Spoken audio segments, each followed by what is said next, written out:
অহংকারী দাম্ভিক লোককে পছন্দ করেন না। অহংকারী, আমাদের তো অহংকার টহংকার নাই না?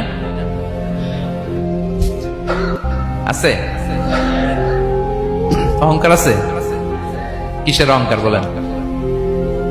টাকা আর ক্ষমতার আর সৌন্দর্যের আর হ্যাঁ পাওয়ার, সোশ্যাল পাওয়ার। এই যে অহংকার, অহংকারের খাঁচা থেকে মুক্ত রাখো আমাদেরকে তুমি প্রভু হয়ে। পড়েন আমিন। এটা একটা ভয়ঙ্কর খাঁচা। আচ্ছা, অহংকার করার আমাদের আছে কি বলেন তো? কিছুই নেই। আল্লাহ বলে ওয়া খুলিকাল ইনসানু দাঈফা, তোমাদেরকে আমি দুর্বল করে তৈরি করছি। আমরা দুর্বল, শুধু দুর্বল না, দুর্বলের ঘরের দুর্বল। আমার বাপ ছিল দুর্বল, আমার দাদা ছিল দুর্বল, আমরা 14 গোষ্ঠী কি? হাল আতা আলাল ইনসানি হিনুম মিনাদ দাহরি লাম